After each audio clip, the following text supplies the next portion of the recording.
Camera कलम पे बंदूक का पहरा है, बंदूक का पहरा है। उसको मुक्त अभियान, उसको मुक्ति दिलवानी है उसको भी। जब ये मिशन चल रहा है तो इसमें बहुत लोगों को मुक्तियां मिलेगी, उनको आजादी दिलवाने का काम हमारा सबका है। तो जब किसान मुक्त होगा, मीडिया भी मुक्त होगा, इससे सब बंधन में है। जी। इलेक्शन कमीशन पे, जितनी भी संस्थाएं हैं उन पे, इन सब चीजों पे एक किस्म से कब्जा है। आंदोलन मूवमेंट जब तक जनता नहीं बनाएगी, जब तक इसमें सुधार नहीं होगा, तब तक दबाव नहीं बढ़ेगा। सरकारें तो सारी संस्थाओं को बेच रही है एक तरफ से, जी, किसान की मंडी को बेच रही है, उसकी खाली जगह को बेच रही है। तो सरकार ने तो मन बना लिया कि जो भी प्रॉपर्टी है, अगर गांव समाज की कोई प्रॉपर्टी है, किसी उसकी है, सार्वजनिक प्रॉपर्टी है, तो उसको हम निजी हाथों में देंगे। इस तरह के कानून बना लिए कि हमारा नौजवान टैंक चला लगता है, देश में किसान ट्रैक्टर चलाता है, तो जो यूथ है वो ट्विटर चलाए, उससे हमको सपोर्ट करे, इस आंदोलन को सपोर्ट करे।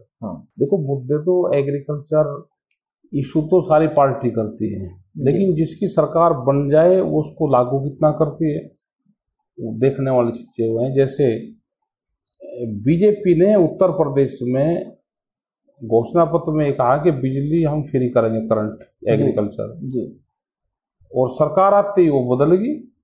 उसने कहा कि नहीं, जो ट्वेल है किसान उस पर मीटर लगाएंगे, उसका लोग विरोध कर रहे हैं। अब तो घोषणा पत्रों की महत्व खत्म होता जा रहा है, मजबूर हो रहा है अपनी जमीन बेचने के लिए। इनका टारगेट ये है कि ये धीरे धीरे जमीनें बिके किसान की, इनसे हटे, यहाँ पे बड़ी बड़ी कंपनियां खेती में काम करेगी। साथियों नमस्कार, किताबी दुनिया की बतकही में आप सभी का स्वागत है।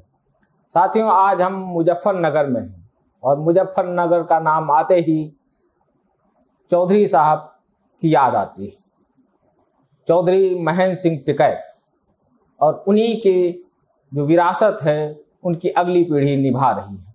उसका जो दायित्व है वो बड़े करीने से उसका निभा रही है। उस करीने को, जो दायित्व को निभा रहे हैं, वो एक बड़ा नाम है राकेश टिकैत जी का। राकेश टिकैत जी प्रमुख किसान नेता हैं और भारतीय किसान यूनियन के राष्ट्रीय प्रवक्ता हैं। मुजफ्फरनगर के सिसौली गांव में जन्मे राकेश टिकैत ने दिल्ली पुलिस की नौकरी ज्वाइन की। कुछ साल नौकरी करने के बाद उन्होंने उस सेवा को अलविदा कह दिया। तत्पश्चात वो भारतीय किसान यूनियन के सदस्य के रूप में संगठन में शामिल हुए। इस बीच उन्होंने कई किसान आंदोलनों का नेतृत्व किया। साथ ही 2020 में जब 3 नए कृषि कानूनों के विरोध में दिल्ली में किसान आंदोलन हुआ, तो उसका प्रमुख चेहरा बनकर वो सामने आए। इस आंदोलन के बाद उनका दैनिक जीवन काफी कुछ बदल गया है। उन पर अनेक आरोप प्रत्यारोप भी लगते रहे हैं। इन सभी मसलों पर आज हम उनके आवास पर उनसे बातचीत करेंगे। चौधरी साहब, बहुत बहुत आपका स्वागत है। धन्यवाद भाई, स्वागत है। चौधरी साहब, शिक्षा हासिल करने के बाद आपने दिल्ली पुलिस की नौकरी ज्वाइन की, उसमें भी बम स्क्वाड दस्ते में आपने अपनी सेवाएं दी। कुछ साल नौकरी करने के बाद आपने इस्तीफा दे दिया। किसी खास वजह से नौकरी छोड़ी या पिताजी की जो कामकाज था उसको आगे बढ़ाने की जिम्मेदारी के तहत ये फैसला? देखो, हम पुलिस में गए, हम जाना चाहते थे मिलिट्री में जी। जो आज ये योजना लेकर आ रहे हैं सरकार जी, हमने उस योजना को लागू बहुत पहले से किया। हम चाहते थे कि पूरे देश में जी 1 साल की ट्रेनिंग हो जी, जैसे इजराइल और बहुत कंट्री में है। जी जी, हम मिलिट्री में जाना चाहते थे, कमांडो की ट्रेनिंग करना चाहते थे जी। मिलिट्री में तो नहीं जा पाए, तो पुलिस में हो गए। तो मगर भाई ट्रेनिंग वहां पे भी होती है। जी जी जी। तो हमने वहां पर ट्रेनिंग करी जी। बम स्क्वाड में पोस्टिंग हुई जी। और फिर 4-5 साल नौकरी करने के बाद में वहां से, क्योंकि संगठन नौकरी करते हैं भी संगठन को देखते रहते थे। जी जी जी। फिर वो चीजें ठीक नहीं लगती कि नौकरी करें और फिर किसी संगठन में काम करें। वो देश में कानून और जो नौकरी करता है खास करके फोर्स की, तो उसके खिलाफ है वो। जी जी। तो हमने उससे रिजाइन करके फिर पूर्ण रूप से संगठन में काम करा, जो जनता का काम था उसमें फिर लगे। ये हमारा। पिताजी के साथ आपने कई आंदोलनों में हिस्सा लिया। पिछले दिनों जो दिल्ली का जो मुख्य आंदोलन था, उससे पहले भी आपने कई आंदोलन का नेतृत्व भी किया। उन आंदोलनों के क्या अनुभव रहे? मसलन किस तरह की रणनीति बनती थी, सरकारों से कैसे बात होती थी, कैसे किसानों की मांगे मनवाने के लिए दबाव बनाया जाता था सरकारों पे? देखो, जब कोई आदमी सड़क पर आ गया, कोई आंदोलन सड़क पर आ गया जी, सरकारी अधिकारी वहां पर रहते हैं, हमारे बीच में इंटेलिजेंस के लोग रहते हैं जी, उनके माध्यम से खबरें सरकार तक गई जी, खबरें सरकार तक जाने पे सरकार ने बातचीत कर ली, उसका समाधान होता था। जी, जी, ये पहली तरह की सरकार है जो बातचीत करना ही नहीं चाहती जी, ये समाधान नहीं चाहते। जी, जी, जो उस दौर के आंदोलन में इसमें ये बड़ा फर्क है जी, ये बहुत इसमें फर्क है। पहले सरकारें बातचीत करके उसका समाधान करती थी, अब की सरकारें ये हैं कि बातचीत नहीं करती और ना वे समाधान चाहती, और जनता को ये है कि आंदोलन कर रहे तो करने रहे, तो हमारे ऊपर कोई फर्क नहीं पड़ता।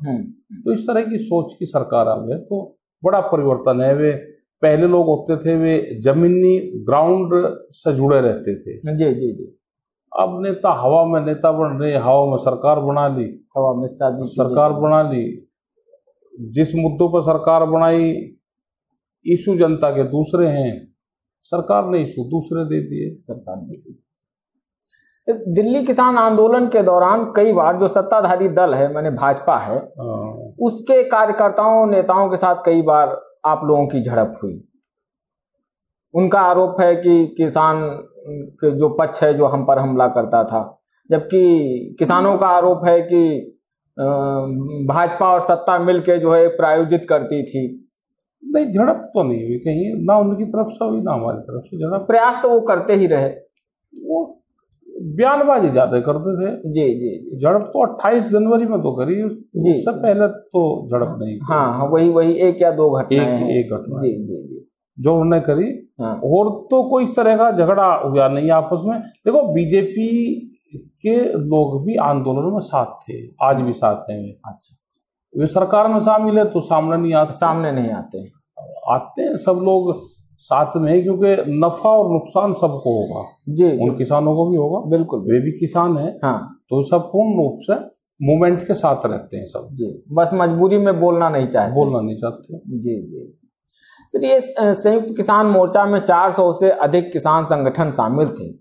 इतने संगठनों के लोगों को एक साथ मिलकर काम करना और आपस में मतभेद का न होना, हालांकि मतभेद तो होंगे और सरकार ने उन्हें बढ़ाने की भी खूब कोशिश की होगी, तोड़ने फोड़ने की, उसको कैसे मतलब आप लोगों ने मैनेज किया?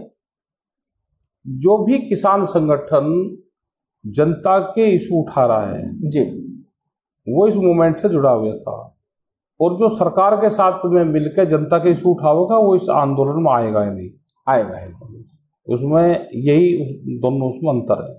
हाँ, लेकिन जो सरकार ने प्रयास किया उसको आपने बखूबी उसको हैंडल कर लिया। जो विभाजनकारी नीति थी वो तो करते रहते थे, क्योंकि जो हमारी विचारधारा के संगठन थे वे सब लोग साथ में आए, और जो सरकारों की विचारधारा के थे और दिखाने के लिए आंदोलन करते थे वो नहीं आए इसमें।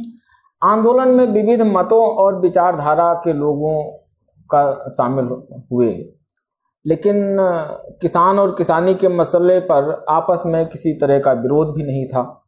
लेकिन जो 5 राज्यों के जैसे विधानसभा चुनाव हुए उसमें संयुक्त मोर्चे में या दूसरी चीजों में फूट पड़ती दिखाई दी, उसको आप कैसे देखते हैं? कुछ लोग चुनाव लड़े उसमें जी, और संयुक्त मोर्चा ये था कि चुनाव ना कोई भी लड़े, मूवमेंट के लोग मूवमेंट में रहे जी, और चुनाव जिनको लड़ना, चुनाव लड़ने का काम है पॉलिटिकल पार्टी का जी। और यहाँ पे जो हमारे साथ में आंदोलन में लोग थे, हमने पहले भी अभी भी कहा आपको कि आंदोलन में हर पार्टी के लोग आंदोलन में थे जी। उन लोगों को ये कहना है कि ये हमारे साथ में है और हम पार्टी बनाएंगे, ये हमारे साथ में आ जाएंगे, वे वोट के मामले में अलग अलग पार्टी से जुड़े लोग रहते हैं, जो आंदोलन में साथ रहते हैं वे, उनको अपने साथ में पॉलिटिकल जोड़ना वो गलत है जी। वो जुड़ेगा नहीं। सब आदमी की अपनी विचारधारा है, वो किसको वोट देना चाहता है देश में अलग अलग पार्टियां हैं, अलग अलग स्टेट में, किसी की विचारधारा से कौन प्रभावित होता है, लेकिन देश में जो मूवमेंट था, मूवमेंट में सब लोग साथ में, क्योंकि वो नुकसान था किसानों को। तो इसलिए कुछ लोग नाराजगी हुई, जनता की नाराजगी हुई कि हम मूवमेंट में साथ में, कुछ लोगों ने पार्टी बनाई, इलेक्शन में गए, तो उससे लोगों का विरोध रहा है। आपको ये नहीं लगता है कि जो कुछ लोगों ने ऐसा किया, इसी फूट का या इसी मतभेद का सरकारें लाभ उठाती रही? हाँ, उठा लेती है लाभ, सरकारों का काम लाभ उठाने का है। वे लोग संगठन में है भी नहीं है अब। अच्छा, संयुक्त मोर्चे में जो लोग छोड़ कर आएंगे उसको तो वे आ जाएंगे, जो जिन्होंने पार्टी बनाई है वो नहीं आए, वे लोग इसमें नहीं है। अच्छा, आपने उत्तर प्रदेश सहित कई राज्यों में सत्ताधारी दल और विपक्षी दलों से मिलकर किसानों के मुद्दे पर घोषणा पत्र बनाने की एक पहल की थी। 5 राज्यों के विधानसभा जो चुनाव हुए उसमें राजनीतिक दल अपना घोषणा पत्र बनाए, इसका भी आपने प्रयास किया था। क्या किसी दल ने इस तरीके की पहल की या कुछ मुद्दे शामिल किए? देखो, मुद्दे तो एग्रीकल्चर इशू तो सारी पार्टी करती है, लेकिन जिसकी सरकार बन जाए वो उसको लागू कितना करती है वो देखने वाली चीजें हैं। जैसे बीजेपी ने उत्तर प्रदेश में घोषणा पत्र में कहा कि बिजली हम फ्री करेंगे, करंट एग्रीकल्चर जी। और सरकार आती ही वो बदल गई, उसने कहा कि नहीं, जो ट्यूबवेल है किसान उस पर मीटर लगाएंगे, उसका लोग विरोध कर रहे हैं। अब तो घोषणा पत्रों की महत्व खत्म होता जा रहा है। और दूसरे, इस कार्यकाल में तो कटौती भी भयानक होने लगी। हाँ, कटौती भी हो रही है जी। आंदोलन के दौरान और बाद की बैठकों में आप कहते रहे हैं कि देश में किसी पार्टी की सरकार नहीं, मोदी सरकार को कंपनियां चला रही हैं, देश पर कुछ लोगों ने कब्जा कर लिया है। ये बात देखो, जब सरकार बन जाती है वो किसी पार्टी की नहीं होती, बिल्कुल नहीं होती। ये सरकार होती है, वो अपना काम करें, तो हम इसलिए कहते हैं कि किसी पार्टी की सरकार नहीं है जी। अब सरकार है, सरकार एक अलग वो है, पार्टी अलग होती है, और जब सरकार बन जाती है वो अलग है। तो हमने तो ये भी कहा कि प्रधानमंत्री जब चुने गए तो सबके हैं, वो किसी पार्टी के मंच पर उनको जाना चाहिए जी। जैसे राष्ट्रपति किसी पार्टी के मंच पर नहीं जाते जी, ऐसे ही प्रधानमंत्री जो मंत्री बन जाए उनको सबको रहना चाहिए जी जी। जो घोषणा पत्र पार्टी बनाए, अगर उस विचारधारा की सरकार बन जाए तो वो उस पर काम करें जी जी। और वे पार्टी वाले बताते रहे भाई हमारी सरकार बनी थी, हम ये काम कर रहे, लेकिन जो लोग चुने हुए किसी ओहदे पर चले जाएं वे पार्टियों में शामिल नहीं होना चाहिए। इस तरह का एक कानून देश में बनना चाहिए। इस सरकार पर एक आरोप लगता है कि इस पर व्यापारी हावी हैं, सारी चीजें बेचने का भी आरोप है, जैसे BSNL है, एयर इंडिया है, एयरपोर्ट है, अब रेलवे पर भी की शुरुआत हो गई है। अब तो आदमी को ये भी लगने लगा है कि ये संसद भी ठेके पर जाएगी, इसका भी प्राइवेटाइजेशन होगा। इस तरीके की बातें आप भी ने भी कही हैं। विकल्प क्या है इसको कैसे मतलब रोका जाए? देखो, जनता को जागरूक होना पड़ेगा जी। इलेक्शन के माध्यम से तो अभी नहीं हो पा रहा, क्योंकि इलेक्शन पे तो इन्होंने कब्जा कर लिया एक किस्म से जी जी। इलेक्शन कमीशन पे, जितनी भी संस्थाएं हैं उन पे, इन सब चीजों पे एक किस्म से कब्जा है।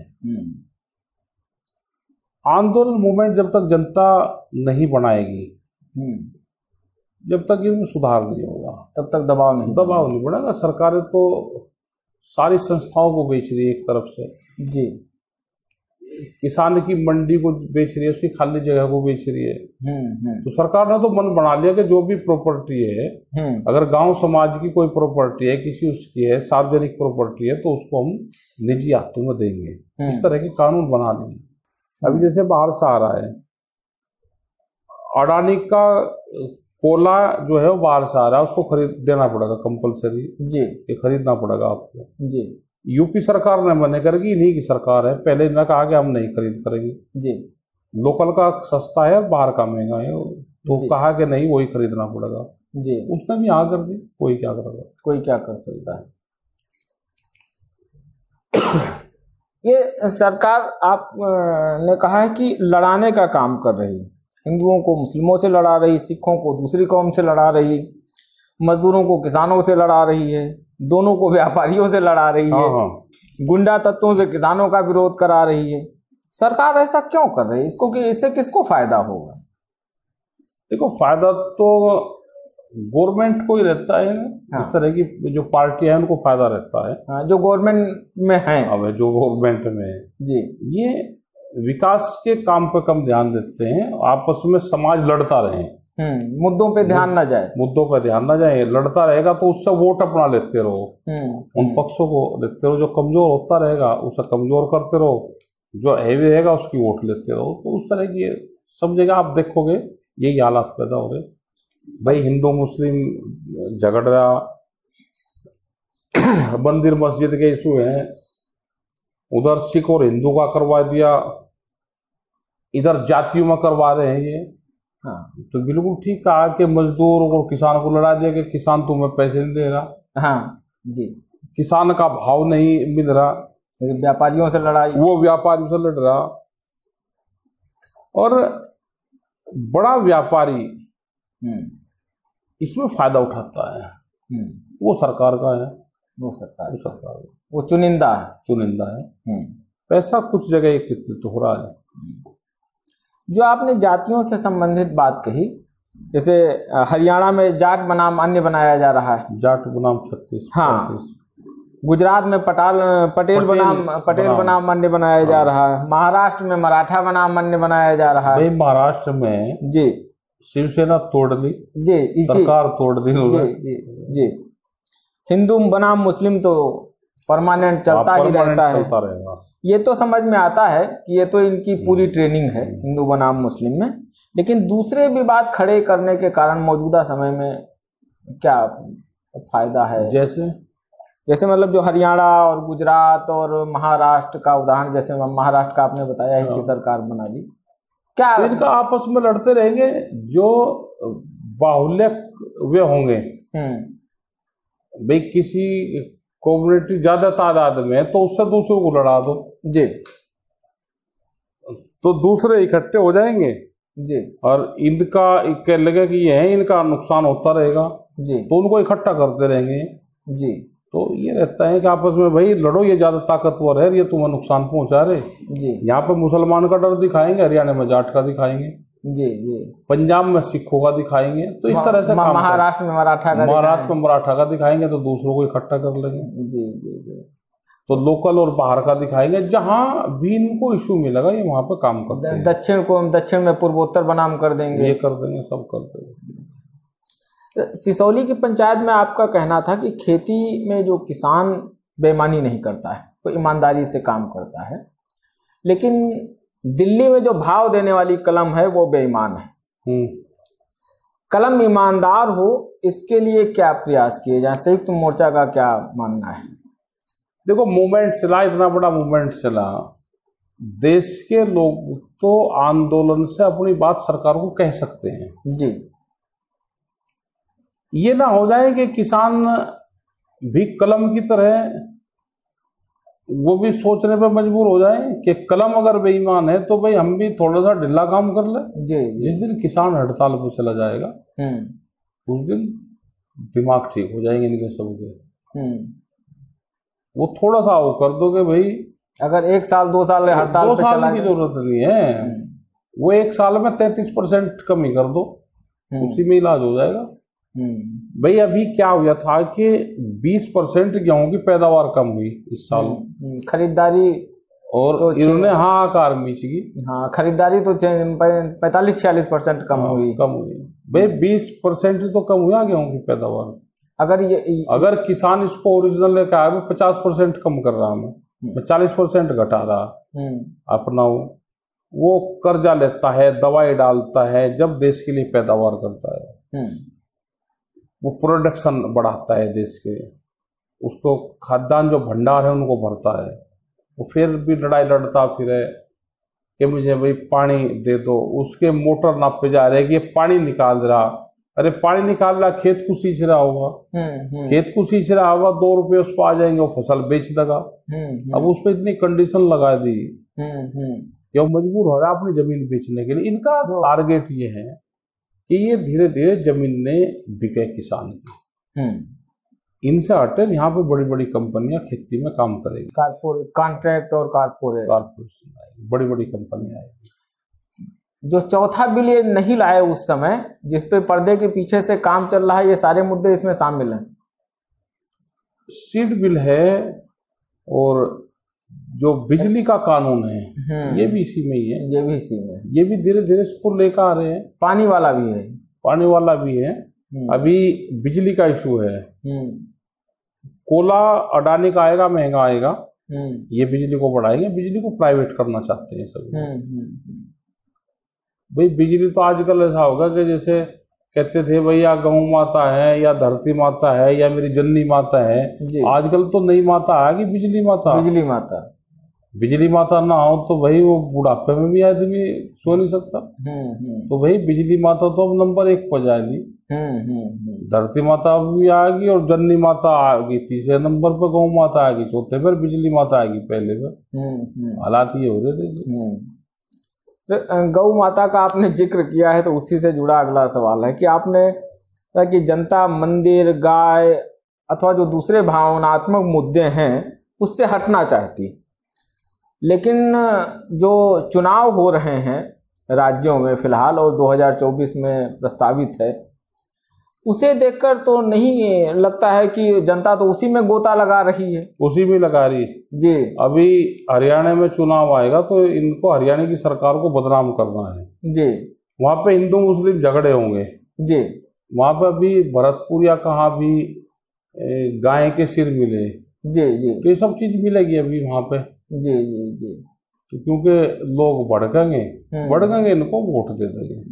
अभी हरियाणा में, उसमें राजस्थान में चला गया, जबकि गाय जो है किसान के खूंटे से दर दर भटकाने के लिए यही लोग जो है, ये नहीं, गाय तो सड़कों पर घूम रही। भाई इनकी जो योजनाएं हैं उससे तो कोई लाभ हो नहीं पा रहा। गौशाला में लोग, ये गायें भूख से मर रही है। बिल्कुल बिल्कुल, ठीक है, उनके लिए फंड नहीं है। 2015-16 से पहले तो गाय सब किसान की खूंटे पे थी, अचानक से भाई दूध देते, चारा महंगा हो गया, बहुत सी चीजें महंगी होगी। लिंचिंग वगैरह भी इसमें बड़ी भूमिका है। जो मुस्लिम क्या कहते हैं, जो दूध का काम करते थे, अब वो गाय को लेकर चले तो उनकी जान का संकट है। दूध का कारोबार तो दूध बाहर से बहुत दूध आ रहा है। जी जी जी। जो मिल्क पाउडर है वो बाहर विदेशों से आता है। जी जी। और यहाँ पे आने के घुलता है, वो बड़ी बड़ी कंपनियां खरीदती हैं, उनको सस्ता पड़ता है जी। यहाँ का दूध महंगा पड़ता है। हम ही को यहाँ पे आज अभी शहर में है, हम सिटी में जी, अगर हम दूध बाजार से खरीदे तो सस्ता पड़ेगा हमको। और अपनी ही गाय का दूध हम यहाँ पे यूज करते हैं घर में तो महंगा पड़ रहा है। महंगा पड़ता है, चारा भूसा जगह, ये वो सारी चीजें तो महंगा पड़ता है। पिछले दिनों आप एक टीवी चैनल के कार्यक्रम में गए थे और पहुंचते ही मंच पे आप थोड़ा नाराज हो गए, मैंने देखा वो वीडियो। आपने कहा जो सरकार चाहती है चैनल वही दिखा रहा है, यानी मंदिर वहाँ पीछे उसकी लगी थी, पूरी प्रतिकृति लगी थी। नहीं, मंदिर अगर मस्जिद थे तो। हाँ जी। आपने कहा कि अगर तटस्थ दिखाना है तो मंदिर, मस्जिद, चर्च, गुरुद्वारा सभी कुछ दिखाना चाहिए, और या तो नहीं दिखाना चाहिए। कोई जरूरी है जी, किसी हकीम ने बता रखा कि चीज दिखानी है जो विवादित चीजें हैं। जी जी जी। विवादित चीजों क्यों दिखाओ? आप इंडस्ट्री दिखाओ, आप स्कूल दिखाओ जी, अस्पताल आप योगा दिखाओ, अस्पताल दिखाओ, आप ये चीजें दिखाओ। आप बांटने वाली चीजें क्यों दिखाओ? जिस चीज से आपस में झगड़ा बनता हो, नफरत फैलती हो, तो क्यों दिखाते हो? ये सरकार जो चाहती है वो दिखाना चाहते हैं कि हम आपके एजेंडे पर काम कर रहे हैं। आपने ऐसा दिखाने वाले मीडिया को कलयुग का भगवान कहा है और मीडिया मुक्त अभियान की भी एक चर्चा की थी। नहीं, उसको नहीं कहा हमने, जिसने दिखाया। हाँ, हमने मीडिया को कहा है कि मीडिया तो वही कल युग में भगवान का काम करती है। अच्छा। अगर सही मीडिया वाले हो जी जी तो वो करें। और कैमरा कलम पे बंदूक का पहरा है, बंदूक का पहरा है, उसको मुक्त अभियान, उसको मुक्ति दिलवानी है उसको भी। जब ये मिशन चल रहा है तो इसमें बहुत लोगों को मुक्तियां मिलेगी, जी जी। उनको आजादी दिलवाने का काम हमारा सबका है। तो जब किसान मुक्त होगा, मीडिया भी मुक्त होगा, इससे सब बंधन में है। जी जी। केंद्र सरकार और उसकी एजेंसियां आंदोलन के खिलाफ लगातार प्रचार कर रही थी, वो तो करते रहे, और अधिकांश जनसंचार माध्यम भी सरकार की ही भाषा बोल रहे थे, किसानों के खिलाफ खड़े थे। उनसे किस तरह से आप लोगों ने मतलब लड़ाई? तो गांव के लोग सब समझते हैं कि ये चैनल झूठ बोल रहा, जो ये दिखा रहा है नहीं, सच्चाई नहीं। तो गांव की ताकत हमारे साथ में थी। जो चैनल गलत खबरें दिखाते थे उसको रिफाइंड करके अपनी खबर उसमें से निकाल देते थे कि ये पूरा गलत है, ये इसने ठीक कहा, वो सब गलत कहा। तो गांव जनता साथ में थी। जो भुक्तभोगी लोग हैं वे सब, उनको तजर्बा हो जाता है, क्योंकि गांव में धरातल पर लोग रहते हैं और गांव के खिलाफ कोई चीज दिखाएगा तो सब लोग जानते हैं उसमें। तो मुकाबला सोशल मीडिया के माध्यम से हुआ, वो पक्षधर थे हमारे, और उसी से ही ये जंग जीती भी गई। छोटे हथियारों से बड़ी जंग जीती गई, छोटे हथियारों से बड़ी बड़ी। जो लोग ऐसा करते थे वो अगर गए तो उनका बहुत गांधीयन तरीके से उनका विरोध भी किया गया। नहीं, हम विरोध नहीं करते। प्रेस का कभी, प्रेस की मजबूरी है, जो राजा का हुक्म में मान रहे तो उनकी मजबूरी है, वे वैसे साथ में है, लेकिन राजा का जिस राज्य में रहना है, जिस देश में रहना है, तो उसका वो मानना पड़ेगा। और आंदोलन ने अपना मतलब सोशल मीडिया और ट्राली टाइम्स ये भी उसी दिशा में बढ़िया से निकाला, वो चलते रहते थे। जी जी जी। जो बच्चे थे हमने उनसे अपील की कि हमारा नौजवान टैंक चला लगता है, देश में किसान ट्रैक्टर चलाता है, तो जो यूथ है वो ट्विटर चलाए, उससे हमको सपोर्ट करें, इस आंदोलन को सपोर्ट करें। सरकार ने किसानों में उस दौरान डिवीजन करने की भी कोशिश की, बंटवारा करने की भी कोशिश की। जैसे संसद में और अलीगढ़ की सभा में प्रधानमंत्री जी ने छोटे और सीमांत किसानों की बात करके यह संदेश देने का काम किया कि बड़े किसान अलग हैं और छोटे किसान अलग हैं, ये आंदोलन बड़े किसानों का है। इस मंसूबे में वो कितना सफल रहे? या बड़ा किसान तो यहाँ ही नहीं ना, बड़ा किसान आंदोलन मानता। बड़ी तो कंपनी होती है, जी जी जी, जो कंपनी रूल से खेती करता है वो बड़ा है, वो इस आंदोलन से कोई उसका मतलब नहीं है। यह आंदोलन तो छोटे किसानों का आंदोलन है। जी जी जी।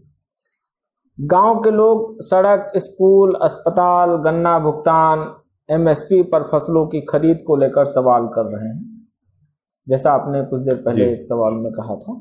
ऐसा आपने कहा भी है कई बार, लेकिन उन सवालों का क्या मतलब राजनीतिक दृष्टिकोण से कोई मतलब है आज की डेट में? ये तो आंदोलन के हिस्से हो गए सब। पॉलिटिकल पार्टी कोई इन इशू पर बोलती नहीं है। जी जी। आंदोलन करने वाले लोग अपनी आवाज उठाते रहते हैं। पहले पॉलिटिकल पार्टी विपक्ष पर रह के मुद्दे उठाती थी जी, अब नहीं उठाती। अब विपक्ष, सरकार आपको विपक्ष मानने लगी? नहीं, हमको तो ना विपक्ष मानने, हम तो अपनी बात कह रहे हैं। भाई कौन सी सरकार विपक्ष मान रही? अगर हम राजस्थान में, छत्तीसगढ़ में जाएंगे, तेलंगाना में जाएंगे, तो वहां तो केंद्र सरकार जो है उसके दूसरी विपरीत सरकार है। हाँ, दूसरे दल। हम तो हर स्टेट में अपनी बात कहते हैं, वहां के किसानों से बात करते हैं, सरकारों से बातचीत करते हैं। तो हम विपक्ष नहीं, हम तो बात कहने वाले लोग हैं। आपने कहा कि गांव के किसान ने बंगाल में दवाई दे दी। बंगाल चुनाव उस दौरान हुआ था। उत्तर प्रदेश में भी दवाई देगा, लेकिन दवाई दी नहीं गई, या दवा का असर नहीं हुआ, या दवा देने आने वाले टाइम पे जी जी ये बंद करने की आवाज कर, आने वाले टाइम पे ये हालात सब जगह पैदा होंगे जी। ये अभी भले ही जनता नहीं समझ पा, जनता इनको वोट नहीं दे रही जी, और जीतेंगे यही। जनता वोट नहीं देगी लेकिन जीतेंगे ये। इस बात का सार जो कुछ देर पहले आपने कहा था कि चुनाव में यही जाओ ना, जो चुनाव लड़े जी, आप जाओ बिजनौर में जी, आप जाओ जिला पंचायत के जो मेंबर बने उनके पास में जी, वे आपको बता देंगे। आप इस पे एक टेलीफिल्म बनाओ आप इस पे। नहीं, मैं खुद लखीमपुर खीरी से आता हूँ, गांव से आता हूँ, तो मैं भी तो आप जाओ कैसे लोग जीत रहे हैं तो पता है जी। किसान नेताओं ने पश्चिम बंगाल में भाजपा के खिलाफ प्रचार किया, भाजपा को वोट न देने की अपील भी की। उसका असर भी पश्चिम बंगाल में उस समय देखने को मिला, लेकिन बाद में ये शायद फार्मूला काम नहीं किया, या तब तक ये बेईमान हो गए। फार्मूला तो ठीक था, फार्मूला ठीक था, ये बेईमान हो गए। जाजानी की सरकार थी, अपने लोगों को, हारे हुए लोगों को जीत के सर्टिफिकेट दिए। यूनिवर्सिटी बेईमान होगी इनकी, पूरी यूनिवर्सिटी बेईमान होगी। मीडिया के बड़े हिस्से ने, जब वो घटनाक्रम दिल्ली में हुआ तो मीडिया के एक बड़े हिस्से ने एक खबर चलाई कि राकेश टिकैत जी के आंसुओं ने उन्हें बड़ा नेता बना दिया, बाकी नेता पीछे छूट गए। अब क्या तो जिस मीडिया से आपको लड़ना पड़ता था, मीडिया ने, क्या कहेंगे इस मसले पर? अब जो घटना घटी उन्होंने वही दिखा दी जी, भाई, जो घटना घटी उन्होंने दिखा दी। कुछ देर पहले आपने कहा कि मीडिया, उसी से जुड़ा सवाल है कि अधिकांश मीडिया से आपकी जैसे नाराजगी है, जो वैसा, हमारी कोई नाराजगी नहीं, जो वैसा काम कर रहे हैं। आप कहते हैं सारे कैमरा और कलम पर बंदूक का पहरा है, किसी के बोलने की हिम्मत नहीं। एंकर पत्रकार भाजपा के प्रिंसिपल बन गए। ये दल विशेष के प्रिंसिपल बनने के बजाय जनता के प्रिंसिपल बने, उसके लिए क्या मीडिया के खिलाफ कोई कदम नहीं उठाने होंगे? नहीं, मीडिया अपना काम जिम्मेदारी से करे। सरकारों का शिकंजा रहेगा तो नहीं कर पाएंगे। क्योंकि मैं पत्रकारिता से आता हूं, तो मैं आपकी जानकारी के लिए भी बता दूं, और ये कि जैसे मीडिया पे, खास करके टीवी चैनलों पे, हिंदुस्तान में कोई ऐसा कानून अभी तक नहीं, सरकारें बनाना भी नहीं चाहती। तो क्या आपको नहीं लगता है कि सही और गलत का भेद करने के लिए कोई टीवी चैनलों पर के लिए कोई कानून बनना चाहिए? सरकार ठीक अगर हो जाए तो कानून की जरूरत ही नहीं है, तो ठीक दिखाइए। जब अनऑफिशियली उन पर प्रेशर रहेगा, जो सरकार कहेगी वो दिखाएगी, जो सरकार रहेगी वही दिखाएंगे। चौधरी महेंद्र सिंह टिकैत के प्रमुख आंदोलन स्थलों पर जन जागरण यात्रा लेकर जाने वाले थे आपने ऐसा कहा था, शायद इसीलिए कि टिकैत साहब ने कहा था कि हमारे आंदोलन स्थलों को तीर्थ की तरह देखना चाहिए। अब तो उसमें दिल्ली भी शामिल हो गया। बहुत स्थल है, हर गांव आंदोलन के स्थल रहे हैं। जी जी, तो मूवमेंट है, ये वैचारिक क्रांति है आंदोलन। बिल्कुल, ये वैचारिक क्रांति चलती रहेगी तो तीर्थ स्थल ही है, हर गांव ही तीर्थ स्थल है। आंदोलन के स्थल हर गांव है जी।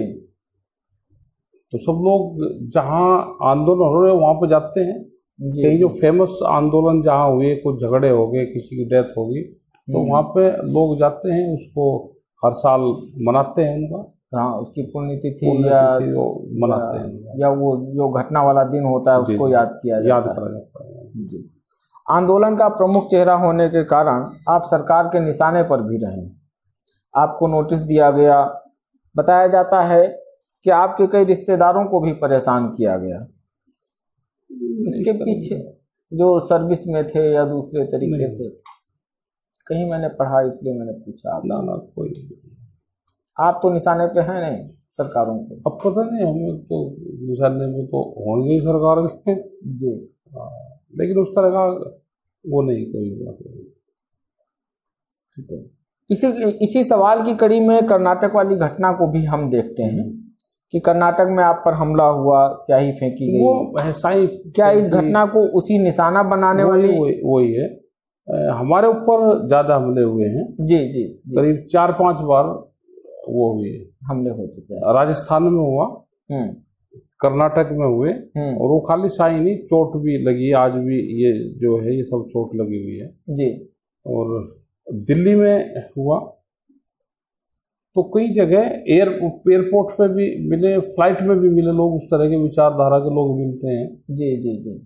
एक बार कहीं से फ्लाइट में जा रहे थे हम, बेंगलोर या कहीं थे, तो जब उतरने लगे तो फ्लाइट में हमारे से 5वां आदमी था, जब खड़े हो जाते हैं चलने लगे तो पीछे खड़ा था जी। तो उसने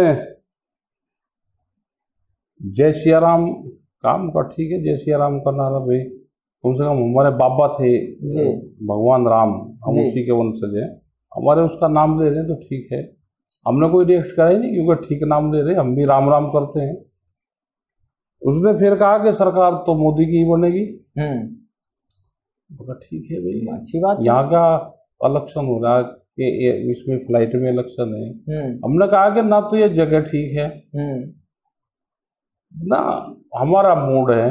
जी जी जी भाई फ्लाइट में अपना एंजॉय कर, फ्लाइट में से नीचे यात्रा करो, यात्रा करो ना, ये जगह ठीक है ना कोई बहस का मंच है, कोई नहीं, अपना काम करो। तो ये है कि उसमें भी मिल जाते हैं लोग उस विचारधारा के।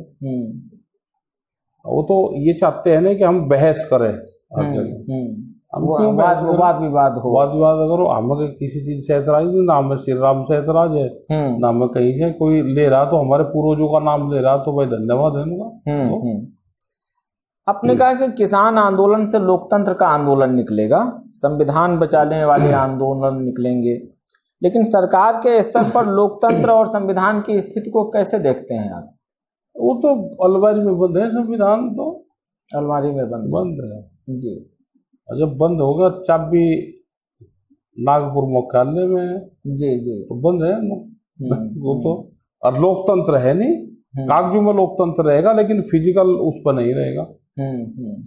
दिखाएंगे लोकतंत्र है, इलेक्शन है, ये है, हम सब चीज मान रहे हैं, लेकिन अनऑफिशियली इलीगल काम करते हैं सारे। जी जी जी। 3 कानूनों की वापसी को आपने आग बुझना बताया था, और जो कानून की वापसी न होने पर पूरी फसलों को जलाने वाला साबित होने वाला था। क्या कानूनों की वापसी को किसान की फसलों से जुड़ी सभी समस्याओं का निदान मानते हैं? नहीं, ये नहीं कहा, कुछ चीजें अलग अलग उससे उठाकर जुड़ जाती है। अच्छा अच्छा। हमने ये कहा था बहुत पहले जब मूवमेंट चल रहा था कि एक फसल की कुर्बानी देनी पड़ेगी।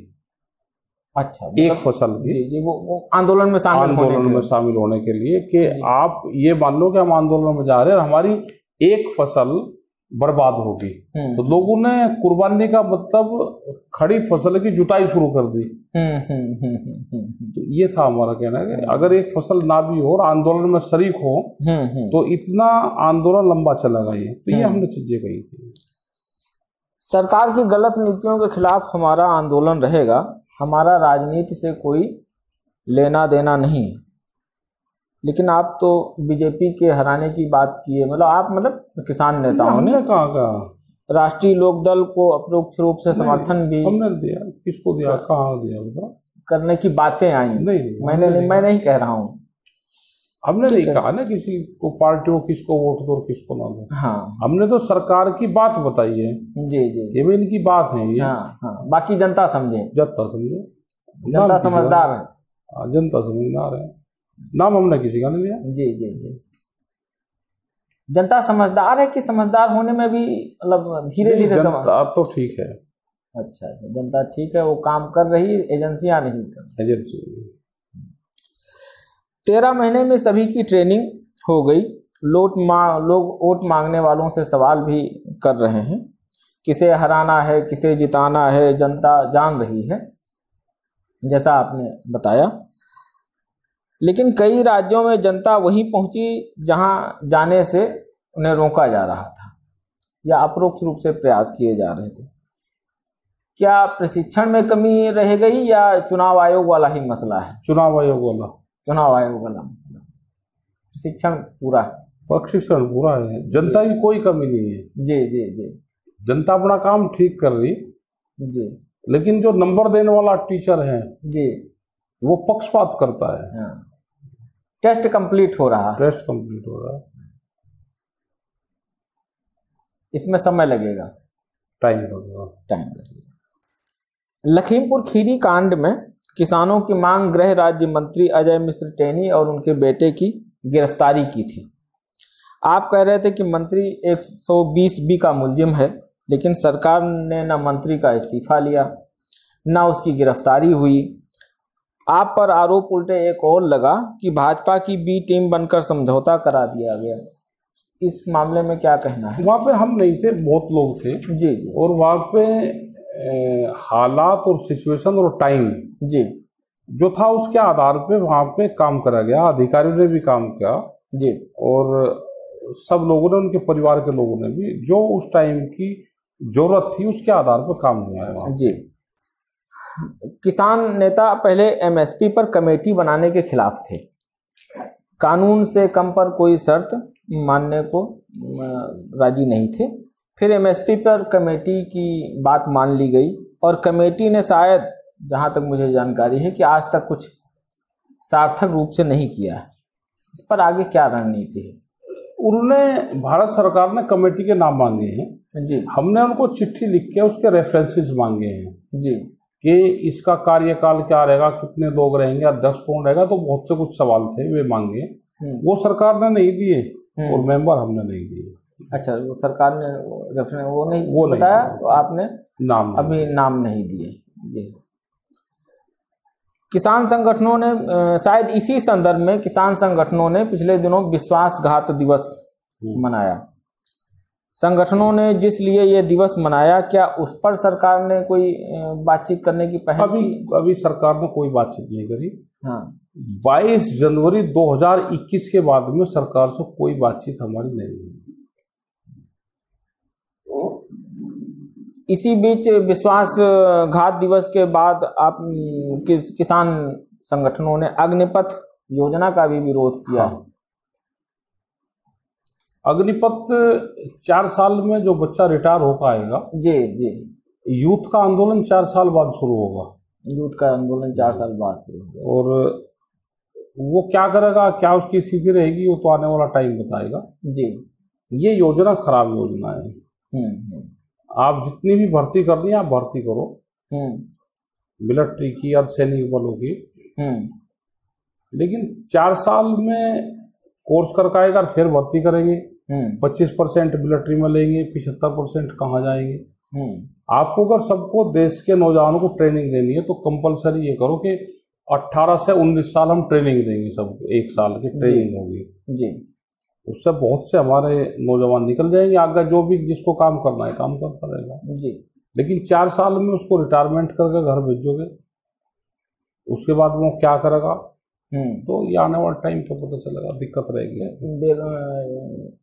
बेरोजगारी की जिस तरीके की स्थिति है उसमें सारे लोग आंदोलन कर रहे हैं, युवा भी कर रहे हैं, लेकिन इसके बावजूद बहुत से बड़े पैमाने पे युवा उसके फॉर्म भी भर रहे हैं। जाएंगे बेरोजगार, ये कहाँ जाएंगे? हमने कहा कि सब फार्म भरो, जाओ फार्म भरो जाओ।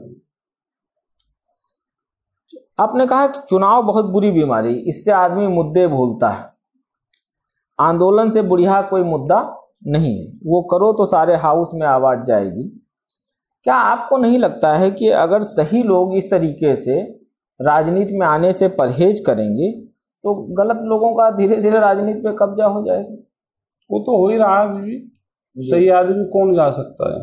जी जी, भाई कितना खर्चा होता है, कहाँ से सही आदमी जाएगा? कौन जाएगा? वो चीजें सब हट गई है, वो चीजें अब नहीं रही पुरानी। मूवमेंट में ही लोग को आना चाहिए, और जो लोग पॉलिटिक्स में जा रहे हैं जाना चाहिए। विपक्ष हैं, ये हैं, तो इनको अपना काम करना चाहिए। विपक्ष मजबूत देश में रहना चाहिए, लेकिन जाना चाहिए राजनीति, जाना भी चाहिए। जो लोग जा रहे हैं, जो जिसका काम है वो वही काम करेगा। जी जी जी। इसी दौरान कुछ लोग आपके संगठन से, भारतीय किसान यूनियन से अलग हो गए, पर टूट गई यूनियन और लुट गए टिकैत जैसे शीर्षक पत्रकारिता ने लगाए, टीवी चैनलों ने लगाए, अनेक दिनों तक खबरें छाई रहीं। इसकी वजह आपके संगठन के बागियों के लखनऊ में हुई एक बैठक है, उन लोगों ने नए संगठन का गठन भी कर लिया। ऐसी स्थिति क्यों आ गई? शिवसेना ये भी तो तोड़ दी सरकार ने, तो ये भी एक सरकारी संगठन बना दिया।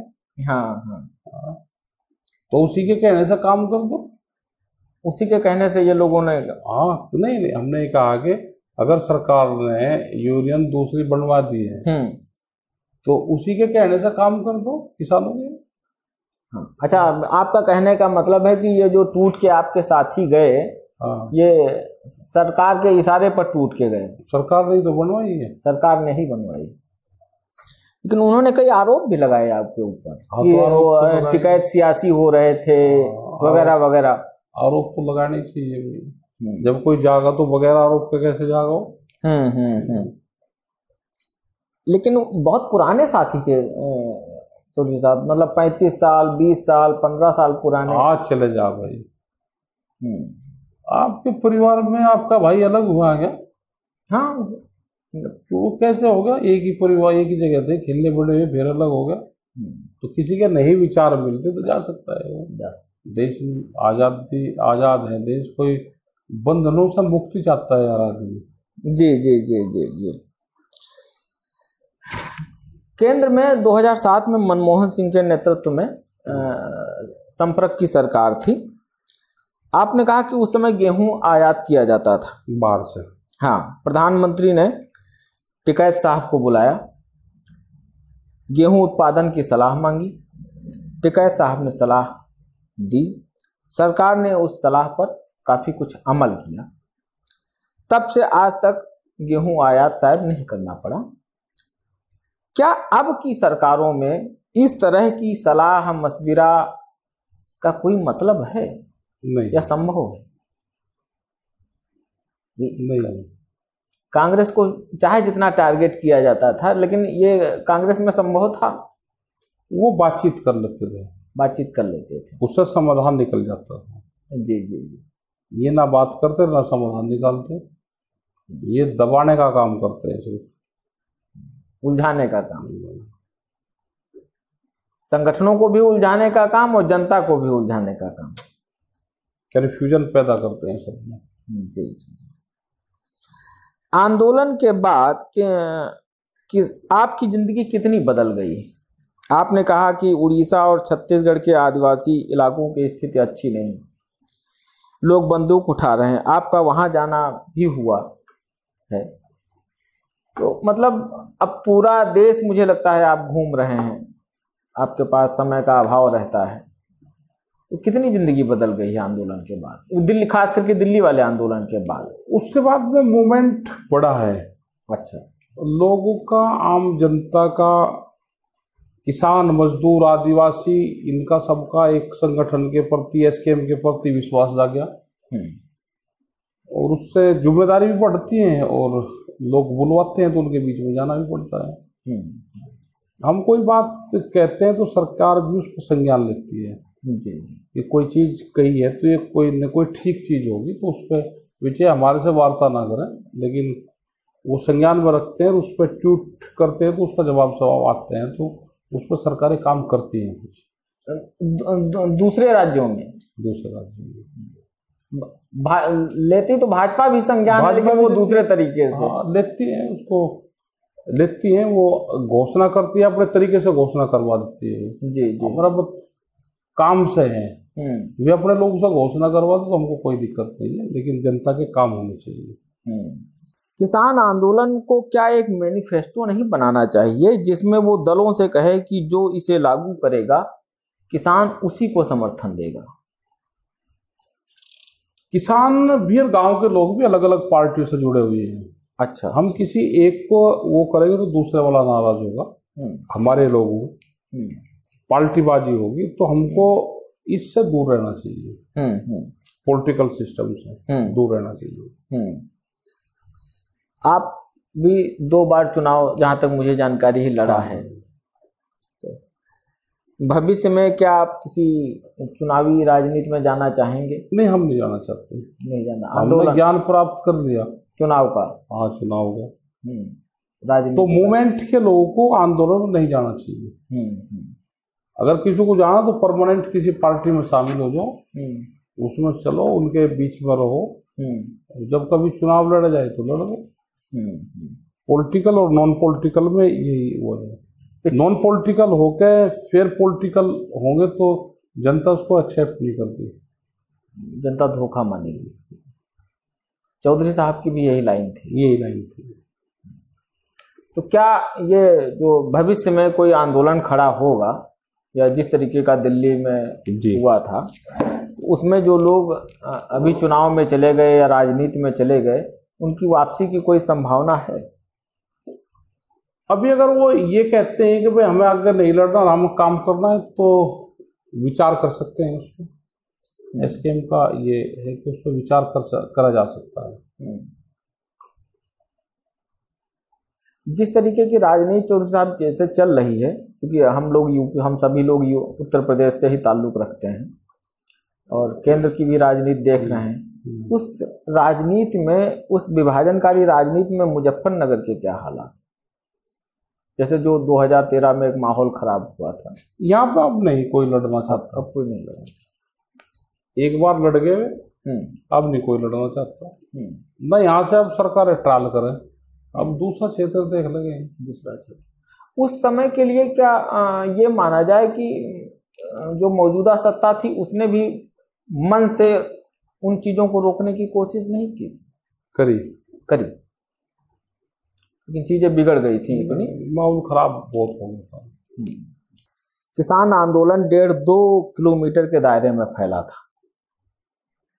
जाहिर सी बात है, कोरोना के बचाव के तहत आप लोगों ने दूरी बना रखी थी, या इतने साथ ही में इतनी बड़ी संख्या थी महिलाओं की, बच्चों की, समाज से सभी जुड़े सभी लोगों की, आसपास के लोगों यहाँ वाला जो मूवमेंट था गाजीपुर बॉर्डर का जी, वो कम से कम 2.5 किलोमीटर था, ज्यादा से ज्यादा वो 16 किलोमीटर तक रहा। जो सिंघू बॉर्डर था वो करीब 22-23 किलोमीटर में था।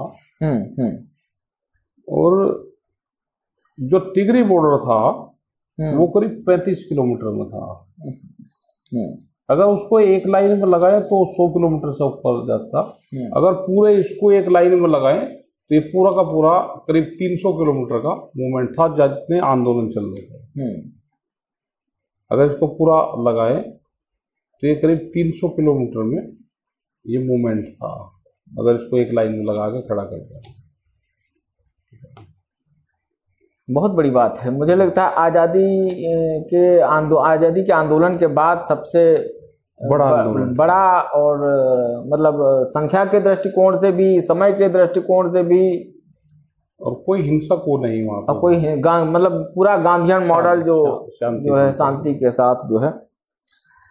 आंदोलन के बाद आपके संगठन का विस्तार हुआ है, जहाँ तक मुझे जानकारी है। मुझे जहाँ तक जानकारी है उसमें 15-16 राज्यों तक आप नहीं, पहले भी थे, तो बढ़ाते रहते हैं, चलते रहते हैं। जो लोग आते हैं, जुड़ते हैं, तो उनको जोड़ देते हैं। देश से बाहर भी 73 देशों में जहाँ तक मुझे सूचना मिली, उसमें उनको कैसे ये सारा जो 73 देश और 16-17 राज्य, 30 साल से हमारा वो है वहाँ पे जी मूवमेंट।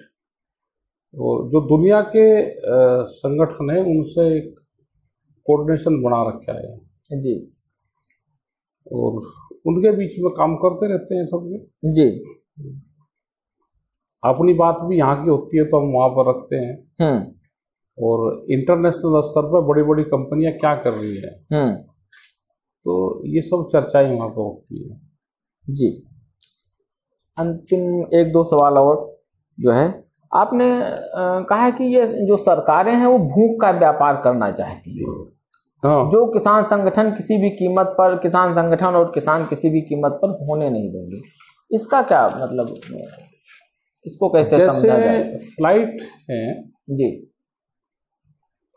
फ्लाइट में भी टिकट कमती बत्ती होते रहते हैं। ऐसे ही यहाँ पे हैं, जो बड़ी कंपनी फूड चेन में आएगी, लोगों को जितनी भूख लगेगी उसके आधार पर वे कीमतें तय करेंगी। अभी आप मैकडोनाल्ड और उस पर जाना किसी उसका, उसको कहना जी जो शाम को आपका बचा हुआ भोजन है, आप अगले दिन तो उसको खिलाते नहीं, वो बचा हुआ जो भोजन दाल सब्जी जो है वो आप हमको देते हो, हम गरीबों में बांट देंगे, तो आपको वो देंगे नहीं। वो उसको कैमरों के सामने डस्टबिन में डालते हैं और खाने के लिए नहीं देंगे, क्योंकि उनको ये है कि हम डस्टबिन में डाल देंगे, उसको डाल देंगे, लेकिन किसी भूखे आदमी को नहीं देंगे। भूखा आदमी अगर होगा उसको जरूरत है तो पैसे से खरीद। जी जी जी। आपकी जिस पुलिस से सरकार भिड़ंत करवा रही थी उसी के लिए आप वेतन बढ़ाने की बात कर रहे थे, बड़े आवास दिलाने की बात कर रहे थे, ये आपका गांधीवादी तरीका कितना? तो पुलिस कौन है? किसान तो हमारे परिवार से हैं सब। जी जी। तो नौकरी कर रहे हैं, 2 पैसे बढ़ेंगे तो घर पाएंगे। और वे जहां पर ड्यूटी कर रहे हैं अपनी ड्यूटी का अच्छा निर्वाह करें ड्यूटी का। जी जी। भाई जैसे केसी की सरकार आ गई जी, वो जब सत्ता चलाता है तो पुलिस फोर्स उसका स्टाफ वो बढ़िया है, जैसे ही वो हटा तो वो खराब हो जाता है। वही स्टाफ है, वही गाड़ियां हैं, वही पुलिस है, वही उनके खिलाफ बोलने लगे। जी जी। अगर मेरी सत्ता है तो सब चीज ठीक है, मेरी सत्ता नहीं है तो ये खराब है। तो हम तो उनके परमानेंट साथी हैं पुलिस आंदोलन में। जी जी, सब साथ रहेंगे। और हम उनको कहते भी है कि ड्यूटी जो आपकी दे रखी है आप वो करो पूरी। जी।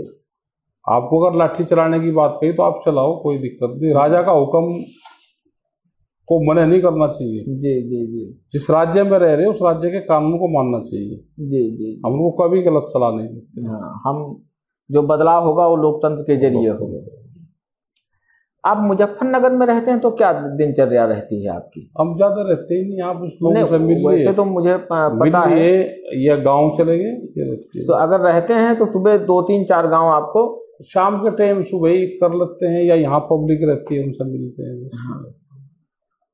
जो दिनचर्या आपकी बदल गई है उसमें परिवार कहाँ है? परिवार भी इसी चीज में लगा हुआ है। बच्चे कितना समय दे पाते हैं आप?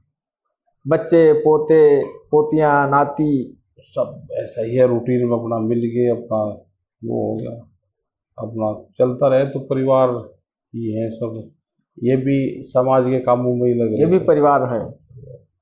बच्चे घर के मिस तो नहीं करते हैं कि नहीं समय नहीं दे पाते हैं? ऐसा कुछ मैनेज कर लेते हैं। साथियों, ये राकेश टिकैत साहब थे, जो आप सभी जानते हैं कि किसान आंदोलन का बड़ा चेहरा बनकर उभरे हैं, लेकिन पिछले 30 सालों से वो लगातार किसान और किसानी के मसलों को लेकर काम कर रहे हैं। आज हम मुजफ्फरनगर में उनके आवास पर उनसे बात कर रहे थे और मेरे सवालों का बड़ा बेबाकी के साथ उन्होंने जवाब दिया। टिकैत साहब बहुत बहुत आपका धन्यवाद जी। आपका कैमरे पर साथ में थे साथी अभिषेक कुमार, उनका भी धन्यवाद।